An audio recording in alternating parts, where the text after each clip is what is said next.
so touch must have been affected. He was touched first and then lost possession of the ball. The touch is ruled first. I think they may be back to one. No, they've gone back, and this is now the last for Auckland, so let's see what they can come up with here. It'll be something special to get through the Bay of Plenty defence, I think.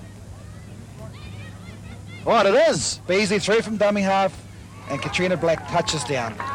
So there we go, good try there for Katrina Black. So Auckland break their duck, and maybe, just maybe, they might have a late resurgence as through from dummy half. Excellent try on the Steinlager Blue replay, and it's forced by Katrina Black. So she scores. So that takes the score up to 4-1, but Bay of Plenty still well and truly in control. Rob, once again, we'll find here now, they're not going to panic. They know they've got a good, comfortable lead, a good buffer to retain, and with, say, 8 minutes of the game left, I think they'll just run that numbers game, work for position. They'll work towards the middle now, I would think, looking for those key players, and from here they'll try and make the game 5-1.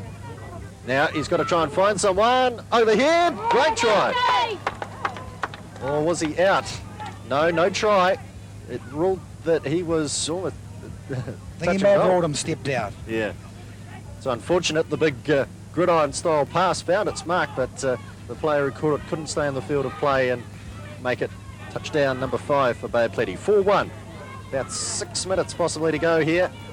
As Auckland try and increase the tempo, if they can get one more, there's just a chance possibly that they could get into this match late. And there's the 6, but they push the ball back inside Bay of Plenty territory, and now we'll have to put some good defence on and try and force a mistake.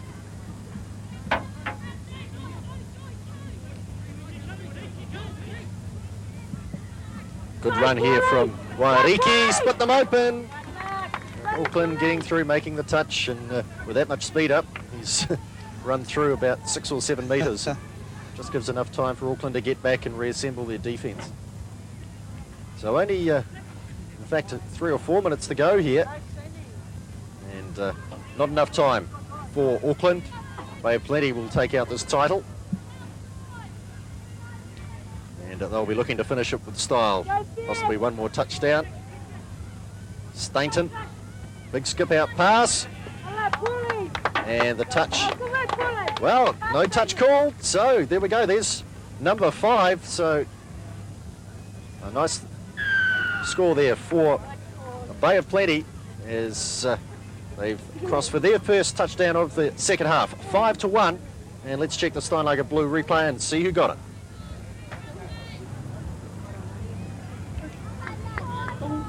And it was pretty efficiently done here by Bay of Plenty. And Stainton goes in for the drop. Daly scoops from dummy half. Stephen scoops from dummy half. The Auckland player calls no touch. Good honesty, Joy Nawati, and Bay of Plenty take a 5-1 lead.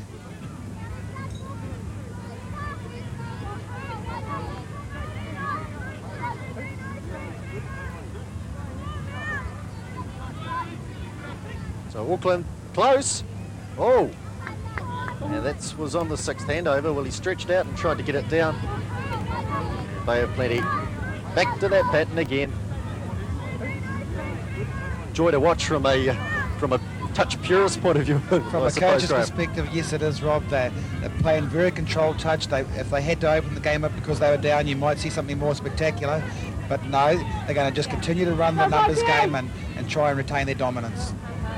The loose pass there as they got towards the end of their touch count inside the last minute or so of this match, the mixed final at the Steinlager Nationals for 95, and this will be the 4th year in a row that Bay of Plenty have won this title, Graham, and they certainly know how to play mixed touch. I would think so, and I think that the basis of this Bay of Plenty team have been together perhaps for something like 5 or 6 years, and they have been extremely dominant. Auckland just subbing for possibly the last time in the match. See if they can have a bit of fun as this match nears to an end. A little flick behind the back, can't find its mark. They have Plenty have possession. And Irahe close to a touch pass, but he was able to offload to Tanira. And Irahe involved in play as Stevens comes on. Wairiki. Irahe. Wairiki again. Irahe. All right, Idahay, go close. He's in. Well, Tope Idahay had done a lot of work in behind the scenes, hadn't got on the score sheet, but he has this time as we check the Steinlager Blue replay for the 6th try of the day for Bay of Plenty. And there is the siren for the end of the game, and it finishes with a class try. And as we discussed there, Rob, they know it's the last minute of the game, the last touch, they can throw it around, and I think you've seen one of the best tries of the game in the final seconds, and 6-1 to Bay of Plenty.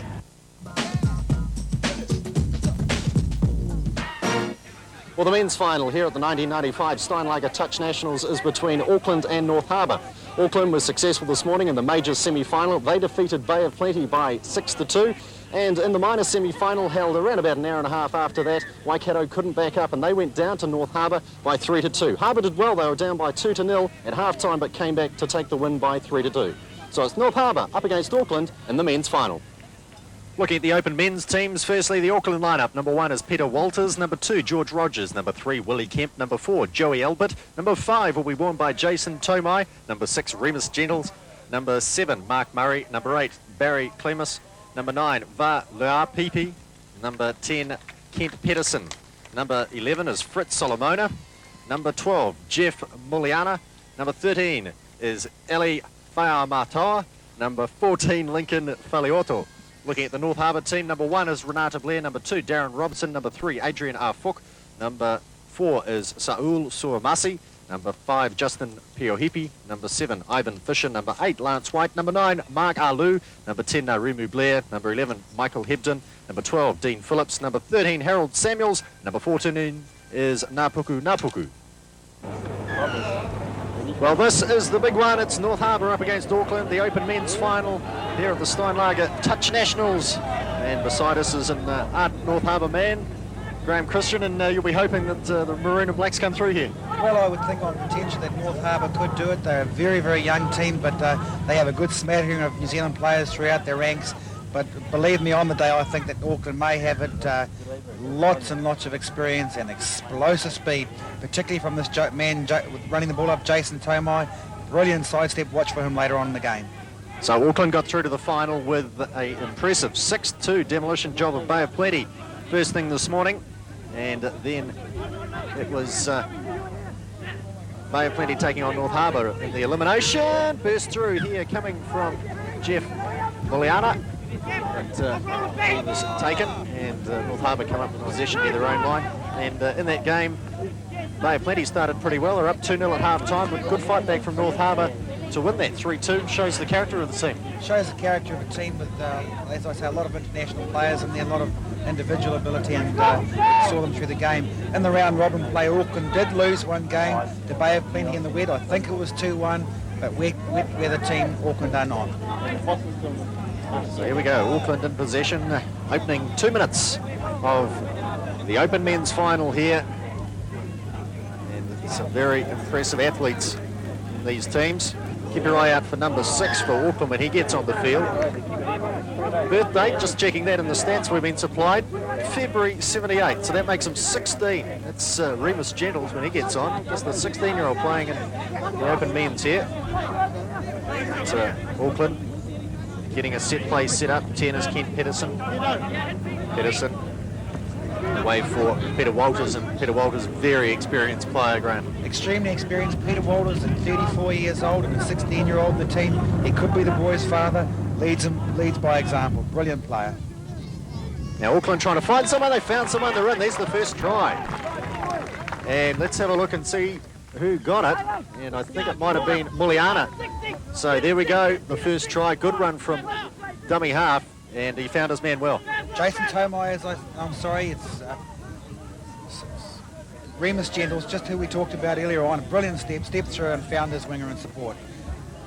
Good so I play. think it was Jeff Muliana who scored on that left-hand side. So an early try to Auckland. They lead by 1-0. We've had about 4 minutes, 20 minutes each way here. And North Harbour trying to set themselves up and reply instantaneously. Now into the end goal, he's got to find someone. Oh, he's done well. No, he was in. His feet were in touch. I don't know whether we can have a replay of that, but I think he caught the ball. Let's have a look and see if we can see. I think you'll find that the player who got thrown the ball, his feet may have been on the dead ball line. Oh, yes, just left foot. I think they may have called a forward pass. Very close indeed. Renata Blair going through from dummy half. Well done, and unfortunately called forward pass on that play. So we've seen 2 runs from dummy halves getting into the end zone. One scored, one didn't. So the ability to break the line has been shown up early in this match as Auckland move the ball. They have their subbing box on this near side.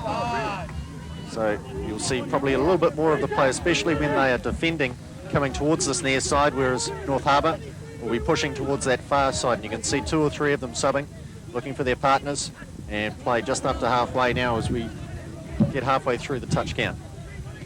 Number 10, they're rolling the ball last time. Number 10, Renata Blair, Ngāti Blair, brother to Renata Blair, only 18 years old, has played for New Zealand for several years, extremely good player, and the ball back to one. North Harbour, hot on attack, looking for position now. So they're about 15 metres out. Ivan Fisher at 7. Here we go, North Harbour looking pretty fresh as the penalty goes the way of Harbour. This is Darren Robson. Darren Robson, player with the ball, the game's premier #1 player, extremely fast, explosive sidestep and a brilliant top speed on him. Watch for him to take the game on by the throat later on. So North Harbour looking for a little gap in the Auckland defence. Good little run here, offloads, straight into the hands though Peter Walters. of Peter Walters. And Auckland now looking to bust out. And you can see as they run the ball up in their own half, they're pushing it towards this near touch line and keeping those fresh players on. Pretty good call that. The touch was forced and he put a little bit too much effort into it. I think so. Probably quite well milked by the North Harbour player, but that's part of the game, and sometimes players can be pushed out of the way in a defensive role, so I think a good call by the referee. So North Harbour just beginning to get a little bit more territorial advantage here. Auckland lead by 1-0. We've had about 8 or 9 minutes of this first half. And Renata Blair taking the ball now. It's only his 3rd game of this Nationals tournament. Did his ankle on the first game of the first day and played the semis this morning and come back in. Patched together by Clive Hill, the Commonwealth Games chiropractor and Olympic Games chiropractor. oh yes! Brilliantly done. Oh, well, that was a little bit of luck, really. So a good try there for North Harbour. And let's see who's got it. I got it. Mark Alu going through from dummy half. Fantastic sidestep, beats the opposition, and a brilliant pass out to Justin Polheppy on the sideline. Well done. 6 minutes gone. It is, in fact. There seems to have been more play than that, but a good try for North Harbour. All tied up, 1-1. And we could have an entertaining game on our hands. There's been plenty of ball movement. And now Auckland look to regain the lead here. And that's good work from North Harbour in defence. And good work there. Turnover goes the way of Harbour. 1-1. Walters throws the ball to the ground. Probably not a good example as a captain. Penalty to North Harbour. And just while I recall, it was Darren Robson who put Paul Happy in for his try, and very, very well done by him. Darren Robson, as I say, the game's #1 player with his attitude and his special abilities. So Harbour, they're looking very fresh considering that they've had 2 games already today, and not like a couple of the teams that we've seen in this situation. They seem to have plenty of energy left. Oh, Rob, these North Harbour boys, they're a fine example to any budding young sportsman. Non-drinkers, non-smokers, the majority of them, and come on, Harbour. And yes, my co-commentator is a North Harbour man, if you hadn't guessed it before, and an error from Auckland. So his team gets the ball back, and it's a rather uncharacteristic mistake there. And now Harbour have another chance to set it up. Perfect conditions for touch. That's pretty hot, probably 26, 27 degrees, just a light breeze from the east here at Palmerston North, which is good to know, considering you can get some horrific winds in this part of the country, but it's very pleasant indeed. And now Harbour trying to set themselves up as they have a set play sorted out here. Harbour well spread on the left-hand side. You can't see them, which means that as Blair goes in dummy half, heaps of room, dummies through, and touch by George Rogers. Good touch, Rogers.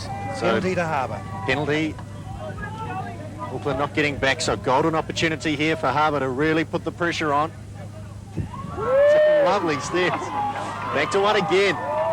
So, plenty of support out there from all the teams. This is the last game of the tournament again. Here comes the little jump up and down. And he just touched. But some amazing skills out there. They look a little amusing, but it does the trick.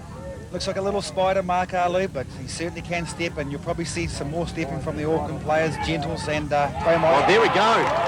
He's got it too. Excellent try.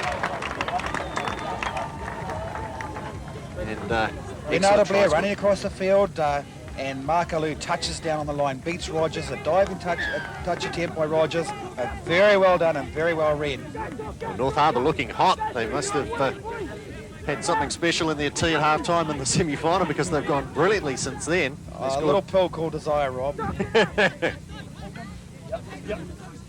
So far we've seen wins in the other two elite grades to Bay of Plenty in the mixed and to Auckland in the women's. And now we're going to get it spread around and have one go to North Harbour as well. So Harbour come up with the ball again.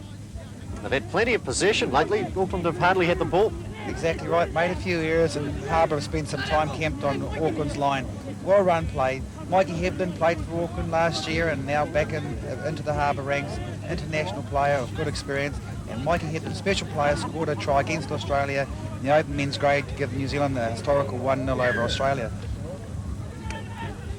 There's a turnover. Auckland have the penalty, the tap and go. And Auckland showing that they aren't without a few steppers amongst their ranks as well. Good progress made upfield. They get some fresh legs on there. Here comes Auckland stepper onto the left-hand side there. Jason Tomai, watch him with the ball. He is devastating. Barrow Clemmer's playing it. Peter Walters away for Muliana. Walters again. Good defence from Harbour. Now they'll run there. Walters. Walters lost his support then. He's got a number of very, very well executed plays up his sleeve, and perhaps just looking for a support which wasn't there at that time. Well, the game after its hectic start has probably slowed just a little. And yeah, I thought Walters was rather offside there. He just seemed to be making no effort to get back, and he's been pinged by the referee. Harbour trying to come up with the last play. And a try would certainly give them a nice cushion, but there won't be much time for much more play after this play as Auckland push the ball across towards their subbing box. Faleoto with the dump. And Auckland just keep it alive. So the countdown is on. Faleoto. Right, ball alive. What can Auckland do with it? Intercepts are on here, so everyone's got to keep their eye on the ball. And probably sensibly, Auckland not wanting to risk anything and maybe go to the break. 2 down.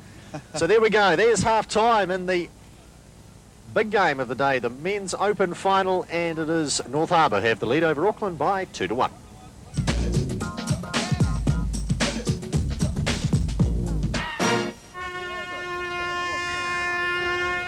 Second half underway, and it's Auckland who have to do all the playmaking here. They trail by 2-1.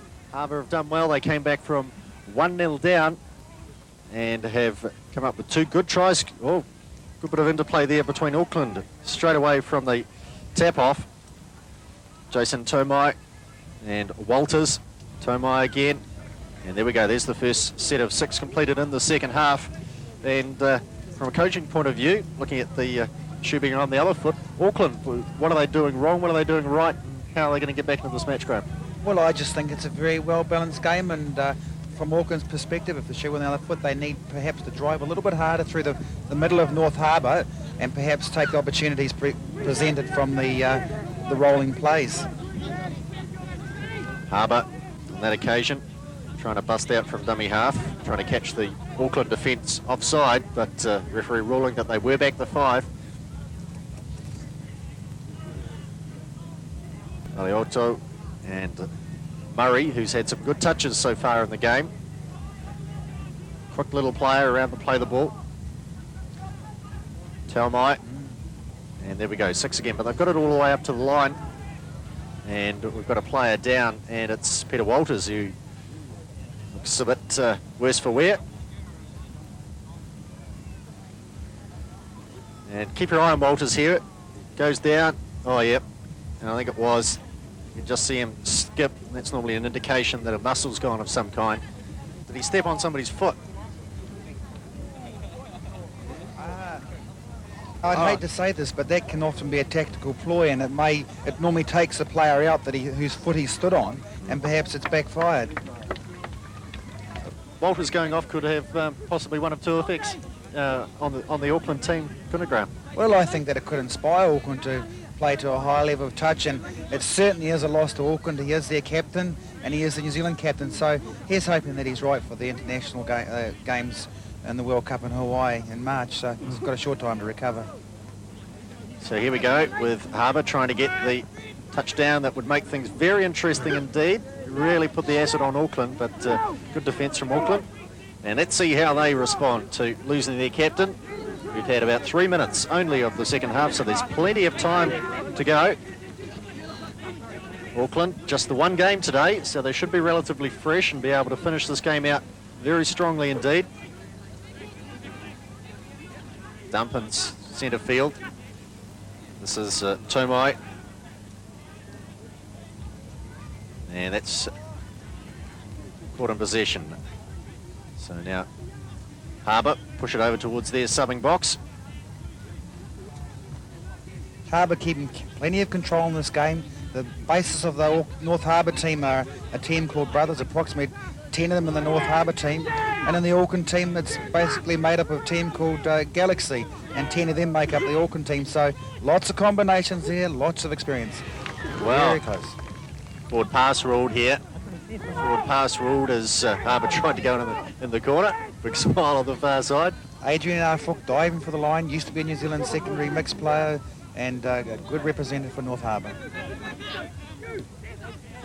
It's good that now there seem to be a lot of players with a real background in the game, coming right through the system that New Zealand Touch have set up, right from secondary school level right through to the elite stuff. Oh, very much so. And there's Tomai, as I promised you, scooping and going from dummy half, using his quick acceleration and electrifying sidestep to find room. Jason Tomai came through in the New Zealand team in the World Cup, and you'll find that New Zealand teams and representative teams are now made up of a number of races. So here we go, Harbour, pushing play up again. Nice little run. Sola Samasi there just sealing up, and he was in the Samoan team for the World Cup, the last World Cup, so very, very interesting. Here we go, Harbour with an opportunity here. Oh, just the rud's being misread there on that far side. Player coming on the inside cut, and the pass going to the outside.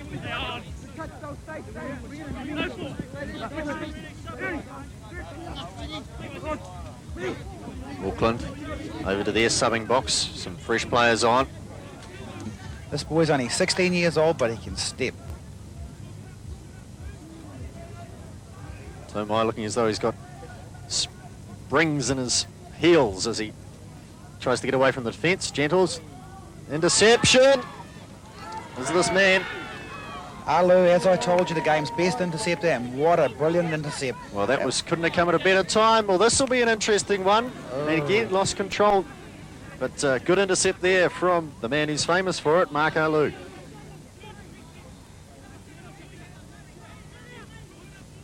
Here goes Auckland, though.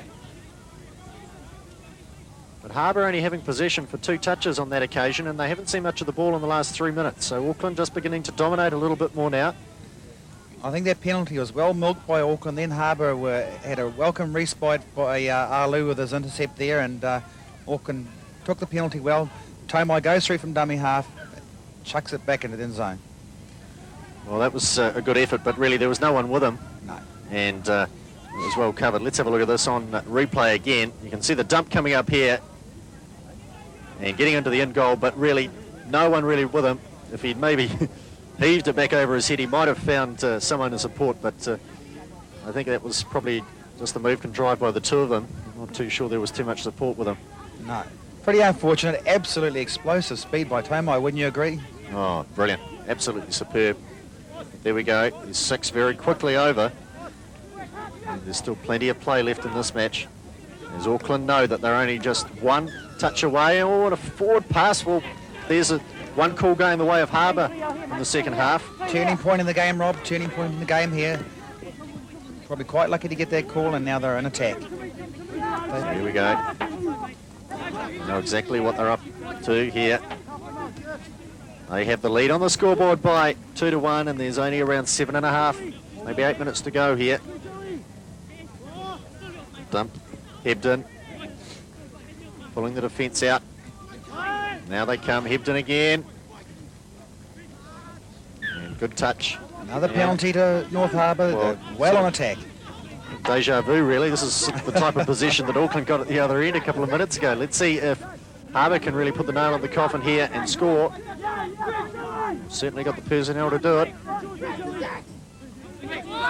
Rob, these teams do have lots and lots of plays, but when they're up against such good caliber opposition, it essentially comes down to just a few little plays, and that's one coming up now. Here comes the rapper, pushing the touch there, probably lucky to get away with it. Oh, not a good call from the referee. So quickly taken by Auckland. And they've worked to their subbers box. They have 3 coming on, now 4 coming on, so big change of personnel for Auckland to see if these guys can have an impact on the game. Good bit of play here, lovely scoop, but he couldn't control it. Lincoln Faliauto. If I were the North Harbour coach now, I'd be just telling them to run their sixes through and retain possession and deny Auckland an opportunity. Frustrate them out into mistakes and see if they can get an early handover. Run the sixes. Goes Harbour again, looking good here. Looking good. Oh, lovely pass. He's in, dive. Let's have a look. He's got it. Referee's nodding. Looks like it's going to be a touchdown. Oh, this is going to be a crucial touchdown. Looks like it's a try to Napaki. Comes in for the plant. Running sideways. And an excellent piece of play here. There's the dump. There's the scoop. Here's the rapper. Nice pass. Here's Robson running through. Beautiful pass. And Napaki diving down. Ooh. Good call. Very close, but I have to say it looked like a North Harbour try. So there we are. That's what it'll be on the scoreboard anyway. 3-1 Harbour. And we'll take it. Have the lead here in the open men's. That was a close call. They would have been calling for the third umpire. It would have been a cricket game, but no, umpire right there. And the try goes the way of Harbour, and they know that unless they do something terribly wrong, they are going to walk away with gold medals. And that's good play. And there it is. Well, so they may not have allowed for the injury break. We thought there were good 3 or 4 minutes to go, but a fine performance. North Harbour's first win in the open men's grade. Auckland's first loss in a number of years. Next year they're up to Whangarei, but the champions for 1995 are North Harbour. They have defeated Auckland in the final by 3-1. Well, there was good news for Canterbury and other grades contested at Palmerston North.